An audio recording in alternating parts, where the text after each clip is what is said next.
Welcome back to My Life on a GLP-1. This is the podcast where we tackle the real lived experiences while on these amazing weight loss medications. I'm your host, Scott Johnson. And I'm Scott's co-host, Sarah.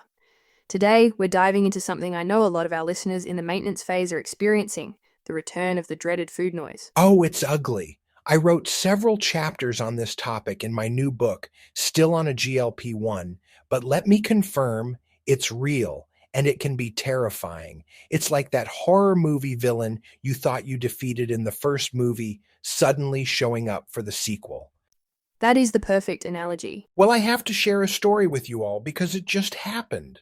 The other night, it's around 11 p.m., and I find myself in the kitchen just staring down a sleeve of Oreo cookies. Oh no, the classic late-night standoff. Exactly. And the old voice in my head, the one that's been blissfully quiet for the better part of a year, is suddenly back. And it's not saying, I'm hungry. It's negotiating. It's whispering, just two, Scott. You can have just two. What's the harm? You were so good today. Ah, the justification monologue. I know it well. It was a full-on internal debate. I felt like I was trying to talk a jumper off a ledge, but the jumper was me, and the ledge was made of delicious chocolatey cookies with a creamy center. And that is the perfect example of what food noise truly is, isn't it? It's not your stomach rumbling. Not at all. It's a completely different sensation. It's that constant running commentary in your brain about food. What you just ate, what you think you should have eaten, what you're going to eat 3 hours from now. Whether that leftover pizza in the fridge is calling your name. It's exhausting. Before I started this journey, I used to joke that I spent half my day negotiating hostage terms with a bag of potato chips. That is the most accurate description I have ever heard. And the silence you get from the medication is just, it's profound. So when that mental chatter starts to creep back in, even a little bit, the first reaction is pure panic. It is. You immediately think, oh no, it stopped working. I've broken it. The magic is gone and I'm doomed. Right, I'm going to gain all the weight back. That's the immediate, terrifying fear. But we have to take a collective breath because in most cases, especially in maintenance, its return is not a sign of failure. It's actually expected. Okay, so let's break that down for everyone. Why does it come back? What's happening? Well, the biggest and most common reason is pretty straightforward. For maintenance, most people lower their medication dose. You're not on the same high dose you were during the active weight loss phase. The goal of maintenance is to find the lowest effective dose that helps you maintain your health, not to completely eliminate all hunger signals forever. That makes sense. You're trying to find a new, sustainable normal, not stay in full-on suppression mode for the rest of your life. Exactly. And there are other factors too. Stress is a huge one. When your cortisol levels are high, your body often craves high-fat, high-sugar foods. It's a physiological response, not a moral failing. Oh, for sure. A bad day at work can lead directly to a search party for a pint of ice cream. I know that feeling. And don't forget poor sleep. When you're tired, your body produces more ghrelin, which is the hunger hormone, and less leptin, the I'm full hormone. So you physically feel hungrier and less satisfied. So it might not even be about the medication dose directly.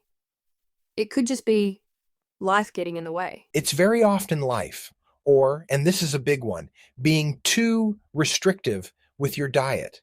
If you're not eating enough, especially protein and fiber, your body is going to fight back with cravings and intense food noise because it's trying to get the basic energy it needs to function. Okay, so the food noise is back. You're standing in front of the pantry, having that chat with the Oreos. What's the game plan? What should we do in that moment, besides spiraling into panic? The first step is the simplest and also the hardest. Just pause. Don't catastrophize. One afternoon of food noise, or even one evening where you eat the Oreos, is not a final verdict on your entire journey. It is just a single data point. Right, step 1, don't freak out. I can do that. What's next? Step 2 is to check the basics. Be a detective about your own body. Ask yourself a few simple questions. First, am I actually physically hungry? Is my stomach growling? That's a very good question. Second, did I eat enough protein and fiber today? If your lunch was a sad little salad with no protein, your body might be screaming for something more substantial by 9 p.m. Third, how did I sleep last night? And finally, am I stressed or bored or sad?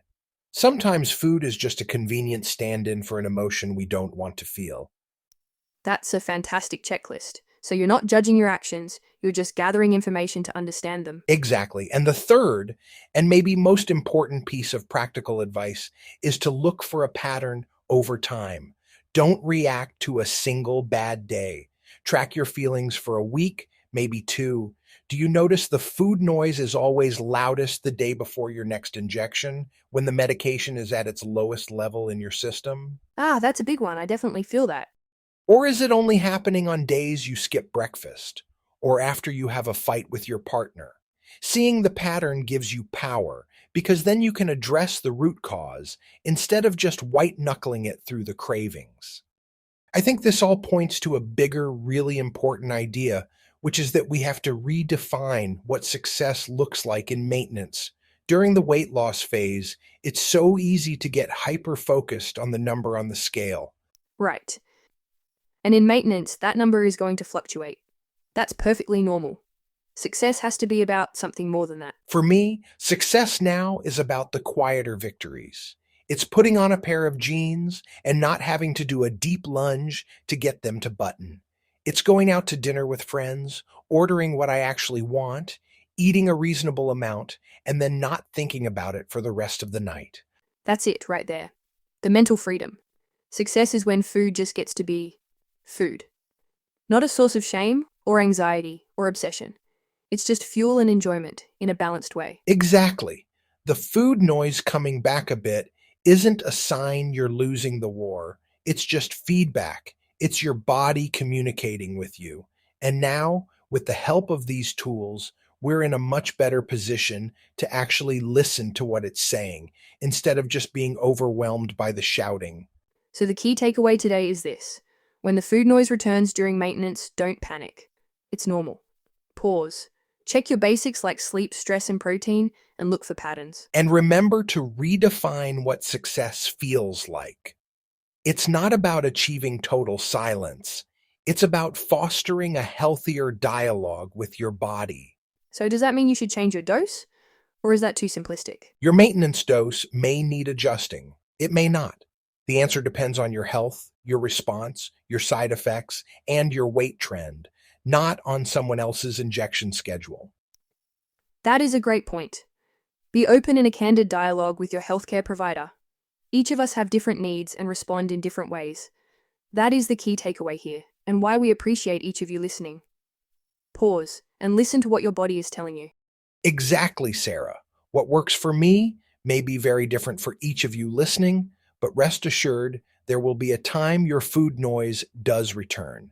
If you want to read more about this, check out chapters 15 and 16 in my new book on Amazon entitled Still on a GLP-1.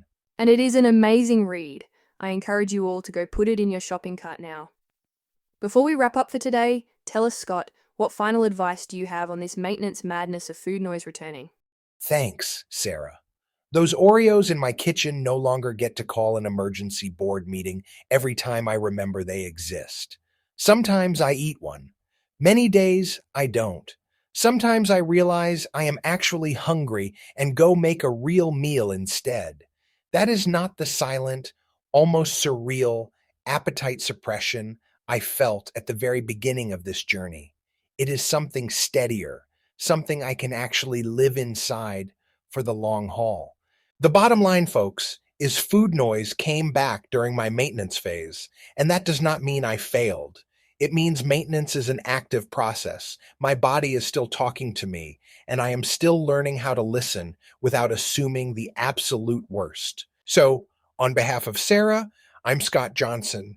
Success is having enough physical and mental space to make choices without fighting yourself all day long. Sometimes that space gets a little smaller. Other days, the food noise gets louder. Sometimes the maintenance plan needs to change, and that is fine too. None of it erases the work already done. Stay strong and always remember to love your journey.